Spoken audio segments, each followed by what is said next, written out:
Funding for this program is provided in part by the Minnesota Arts and Cultural Heritage Fund and the citizens of Minnesota. Welcome to Our Town, the show about Rochester. I'm Danielle Teal. Today, I'm joined by guest host Trey Mewes of the Star Tribune as we wrap up the Rochester City Council candidate discussion with Ward 1 candidates. So stick around, you won't want to miss it.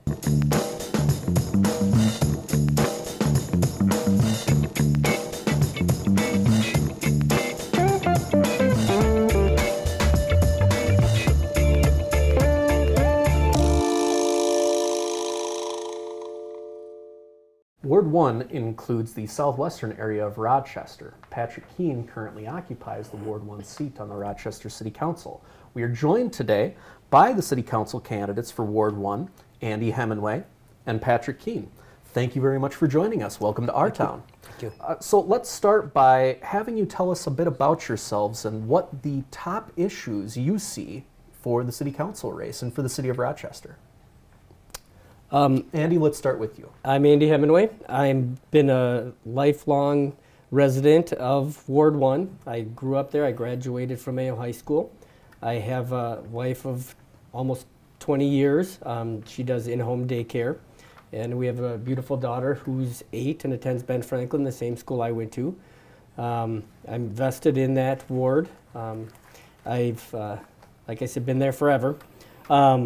Things that impact the area overall, the housing market, a big issue, the infrastructure, the increased traffic that we've seen in our ward down 11th Avenue, 20th Street, South Broadway.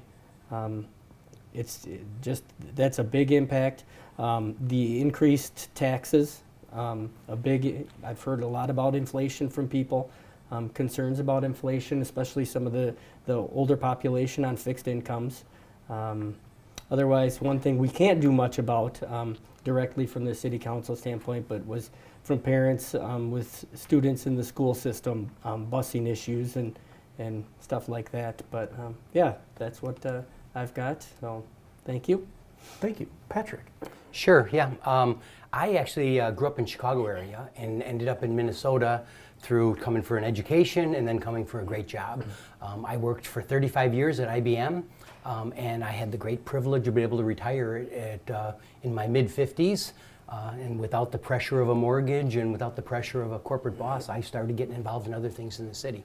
I was participating in the Police Policies Oversight Committee. I was doing these things not with the idea of getting into running for office, but just to educate myself. And I really did get to the point of seeing both the good and the negative side of what government can do to a community. Because of opportunity, other people not running, I did run for office and was successful back 4 years ago. I consider myself running this year much more on my record than on a big campaign or my priorities. I think people should look at how I operated over the last 4 years, and that's what I want to stand on. As far as what I think the city's responsibilities for, I go to the very basic public safety, delivering services, be that water, sewer, our public utilities. Then there's the amenities we try to provide with both parks and libraries and music. So those are the things I try to keep in the forefront as a legislator with the city. As far as me personally, when I think of what I want to do, I've done a lot of work in Ward 1 with advocacy for people who end up either in contention with their city or trying to get help from their city and just not being able to navigate their way through it. I think it's a really important council member or ward job to help those people navigate the city. I also have taken more of a very efficient city sort of view. I don't come to this job that I want us to look this way or I want us not to do this. I really come with what are the responsibilities and how are we executing in those responsibilities. Thank you, Patrick.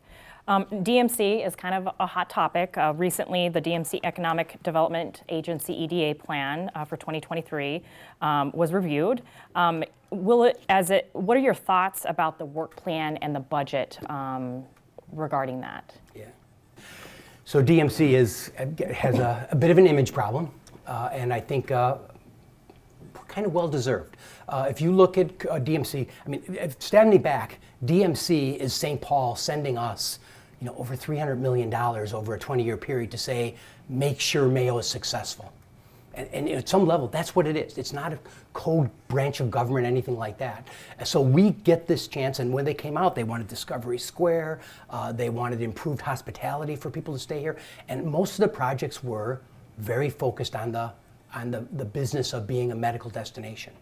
More recently, we're really spending a lot of time, money, and effort on an improved transportation plan. These are the places now where the city of Rochester, the citizens of Rochester can benefit from having DMC. I'm trying to drive us towards a point that in 2026, we have this great public transportation system, and right now it's fare free. And that's the times when DMC starts to be a benefit to our community. The other thing I saw DMC do recently, which I thought was fabulous, is their 2023 plan and going on is investing in our city parks. And now you're starting to see where DMCs and the cities and our community goals are merging more than they were earlier on, and I think that's a good direction. Thank you, Patrick. And Andy, your thoughts around the DMC EDA plan? DMC, it does have a bad reputation. I've heard from several ward members, especially the ones very far south, they don't think DMC is doing much for Ward 1, for the community outside of downtown. But what they don't understand is that the money is coming from the state, the majority of it. Mayo is putting in a portion itself, but it is state funded, federally funded.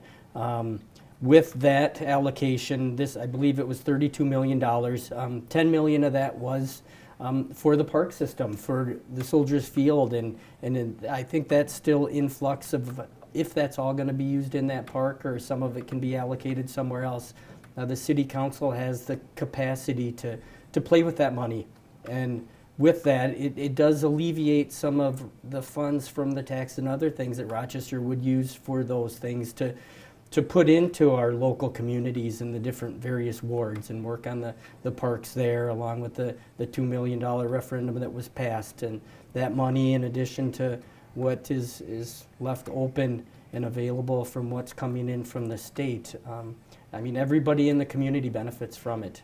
It just needs to be, I think, networked better. People need to hear, and DMC itself needs to maybe put on a weekly clip on the news or something, just to get it out there to the population of what's really happening. So, thank you. Thank you, Andy. Now, we've actually mentioned transportation a couple of times thus far, and I want to ask about your specific goals for transportation improvements and accessibility within the city of Rochester. Now, Andy, let's start with you. I'll start off with Mayo, and the DMC is doing a wonderful job with the mass transit system, which is east to west system for the majority of the people are Mayo employees commuting to decrease single car commuters, and that's going to run up 2nd Street down, I believe, to where the Kmart building is ultimately, and transport people back and forth from there. There is some neglect partially at this point from the east to west, or excuse me, north and south direction. But they're doing a great job. I'm an advocate for alternative forms of transportation. I'm a big runner and biker, and the city's doing a great job with some of the bike paths and opened the North Broadway location with the separate sidewalks, one for walkers and one for bikers, is a step up to get people from the north to the downtown location. They could put in some more parking for bicycles and work with that, but I think the city bus system, with getting the new buses and the larger buses, they could put in some additional bus stops at various locations. So I think ultimately it's going in the right direction to reduce the single car commuters. That's what I got. Thank you. Thank you very much. Patrick, same question. Transportation improvements and accessibility. We just take a different tact on this. Since probably it took me 2 years to sort of get my arms around this, but in about the 3rd year, I started having fairly regular meetings with Public Works with my list of problem streets in Ward 1. And there was a lot of education for that in me, and that I'd meet with city people, and it didn't take long to realize I didn't have the right people in the room. I needed the county people, because some of our main roads are actually county roads. So let's talk about 2 different projects. One, 18th Avenue running between Mayowood out to 40th Street. Over the last 25 years, we've probably added 10 to 20,000 homes out that way. And we've got this county road that's built like with wide shoulders and big hills and very poor sight lines. And all of a sudden we've got all these families out there, and they're all disconnected from our trail system. And there's none of them that want to get in a bicycle, especially with kids following them, to try to get to the trail system. It's a problem. And so I'm trying to get the work done to make that both a city street, but also get it designed as an urban street instead of a county road. A second project that we had, and this one's been much more successful to date, is 48th Street coming from the city, like Scenic Oaks and those areas, Southern Woods. It's a racetrack coming down there. It actually is a city street, but it's built like 130 feet wide. It looks like you can go 70, but the speed limits are marked at 40, but people are coming through there. And since then we put a quick trip in there and we put these other businesses, and all of a sudden we have people turning left in front of there. So when we had a fatality in 2021, we did work with the city to say, what can we do with this?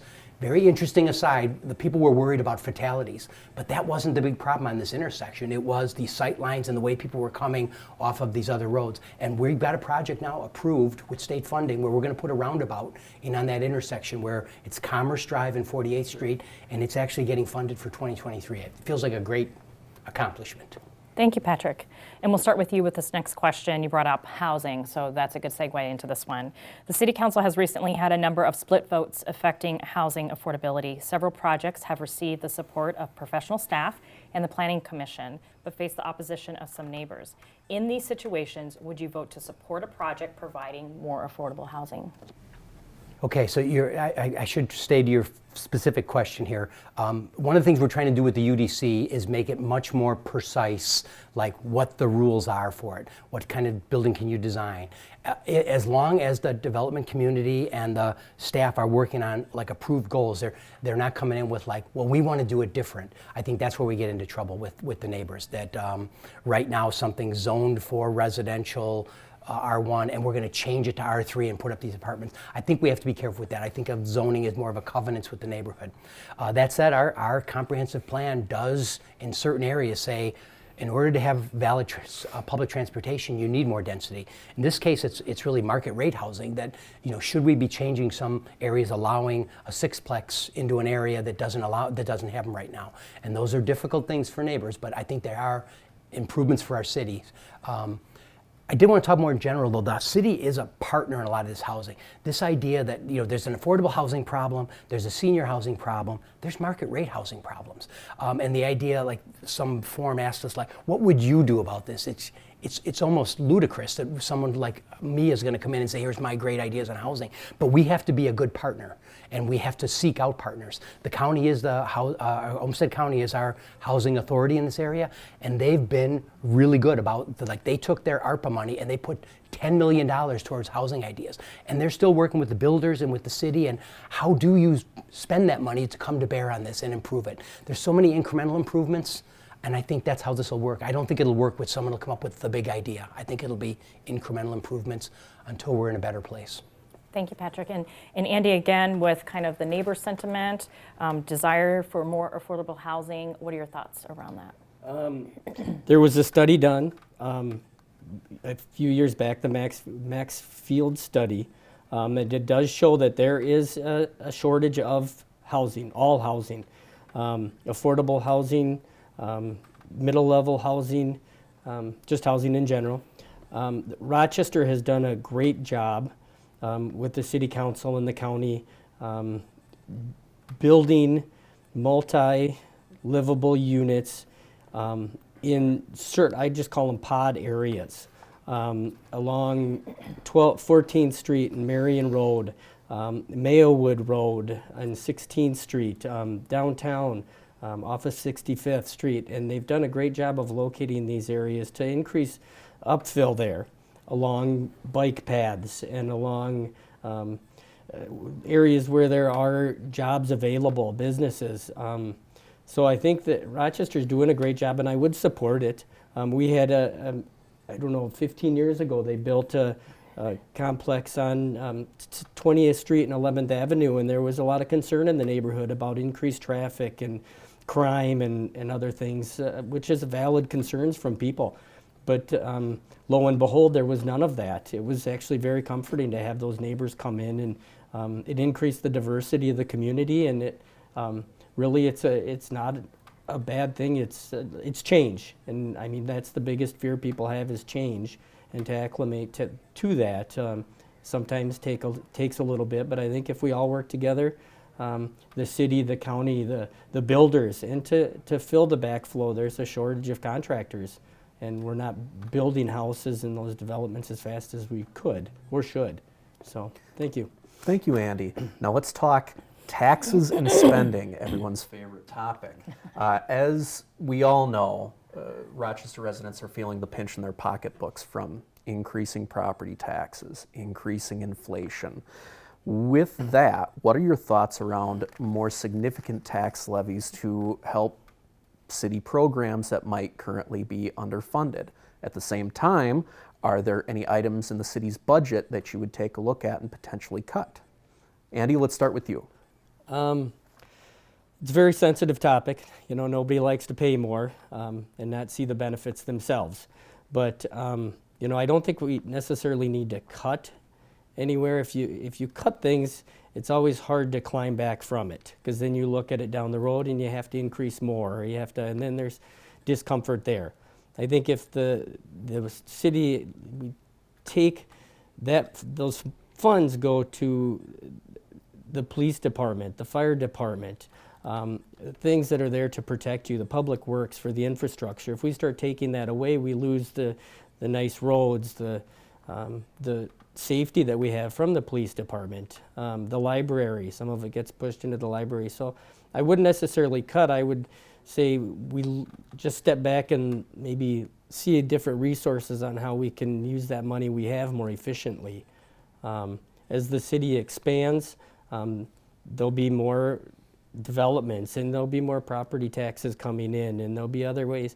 So I think if maintenance is the key, I don't think we need to cut anywhere by any means. So Thank you very much. Patrick, your response. Yeah, I've been through 3 or 4 cycles of the budget now, and I'm getting a better grasp of it. I think what I would want to stress to people is that a lot of times when you see a new a music thing going into Cascade Park, or if you see the buses running in the streets of Rochester, very little of that is from our levy. Our levy is very focused on public safety, on funding our police and firemen, because we have no place else to get money for that. Our funds are very focused on our parks, our library, and our music departments. Those are amenities that probably take like 20% of, maybe a little more than that, of the levy funding, because there are no other sources for funding for that. But when you see this work going on out in Game Haven or Cascade Park, that's money that we're getting from elsewhere. It's not coming out of the levy. So a lot of times people will say, well, if you just didn't build that new park out there, you'd reduce my taxes. That's really not the case. When we looked, and we have looked fairly stringently at this, like, okay, let's go with another 0% increase, or let's reduce the levy to a lower amount to get that. What we always come back to is police, fire, or parks or libraries, because that's where most of it's being taken up. Was another point I wanted to make with budgets. Like, we're going up almost 7% this year, but the little known fact is the tax base, the value of the tax base is going up 15%. Now, a lot of that is from evaluations that are going up, or prices. It's not from, there's some of that, like 2 or 3% of that is new construction, so there's new people paying taxes in there. But tax policy, the levy process is so complex that we're going up 6%, but very few people will see a 6%. People whose houses go up in value are going to see probably much more than 6%. And people who have stable values might see a lower tax bill. Thank you, Patrick. We live in a diverse, and this question will go to you first. Yes. We live in a diverse and growing city. What would be your commitments around representing historically underrepresented communities in our city as a council member? Yeah, I actually struggle with this quite a bit, Danielle. I have contacts. I kind of joke sometimes that what I do is I show up. I go to things. I try to make connections. I've worked closely with different groups like the Barbershop, and I have struggled to understand sometimes their concerns. And I've worked with Meadow Park's got this really great initiative with Family Services Rochester, and they're really trying to improve the living conditions for both the larger Hispanic and Somali communities in those areas, and I want to support those things. But then I hear things like, well, we need better representation from the minority communities or from single parents on something like planning and zoning. And I think to myself at those ages, when you're raising kids, would I really be able to be on these committees and put in my time? So I think some of it, we've got to think of where we can bring them to bear. One of the kind of cool things I've seen, and I've seen it work, is this co-design process, where we'll talk about how are we going to do Discovery Walk, and they'll bring in different people, be it BIPOC representations, be it handicapped people, be it representatives from the seniors community of like, how am I going to get around on this? And we do come up with some kind of cool ideas on that. I've also seen that co-design process not work so well. So there's things I try to do with that, but I'll close out with, I show up. Thank you so much, Patrick. And Andy, same question. We're in a diverse and growing city, and how would you represent historically underrepresented communities in our city as a council member? I guess I kind of follow what the city council put it, diversity, equity, and inclusion. I work at a Olmsted Medical Center, and I work with a lot of the minority population, a lot of Somalians, the Spanish population, and some of that. And I think the biggest thing we can do is listen to them, be an advocate for them. They are individual communities within Rochester, and they live in close-knit communities. And they have community leaders of their own, or people that they fall back on. And I think if we pull those individuals in and listen to what they have to say for their communities and have a roundtable discussion, or have a committee or something somewhere where we can listen to what their communities need and want. And I think we do a fairly good job within the city with, they have an international fest or at the RCTC I believe it's in the spring when they do that, and then they have down at Mayo Civic now, they've had a couple of events that have come out, and international events and stuff. So I think they're trying, and we're doing a good job, and I think the biggest thing we can do as a city is open up to that diversity, and Rochester can grow on it also. It's interesting to learn about those cultures, and it's very welcome to have them here. So thank you very much. Now, last but not least, let's take about a minute for each of you to explain to viewers and residents what makes you best suited for a position on the Rochester City Council. Andy, let's start with you. Well, this is hard because it's hard to talk yourself up, but I've been in that community, in that ward for my whole life. I've seen it grow, I've grown with it.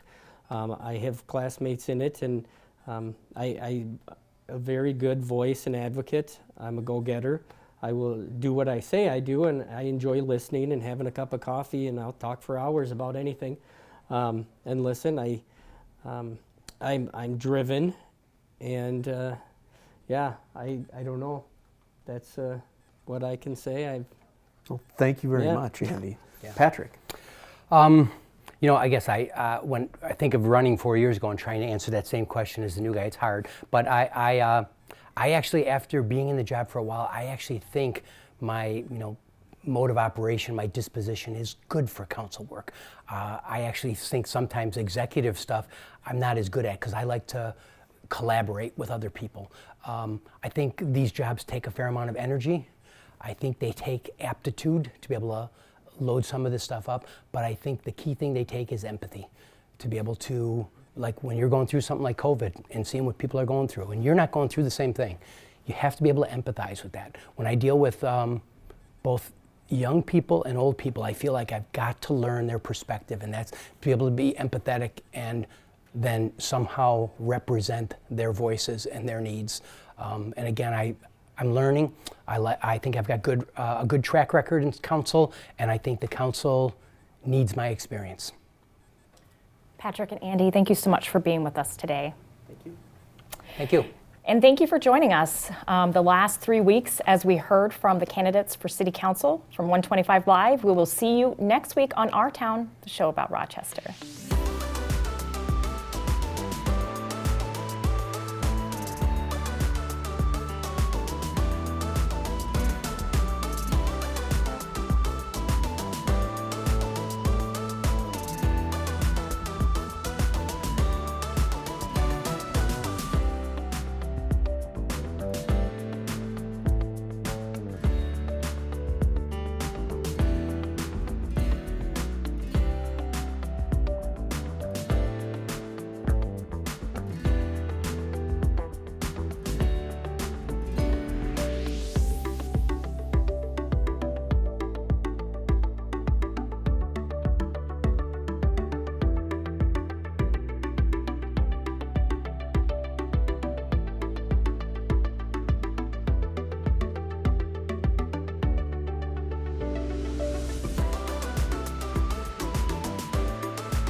Funding for this program is provided in part by the Minnesota Arts and Cultural Heritage Fund and the citizens of Minnesota.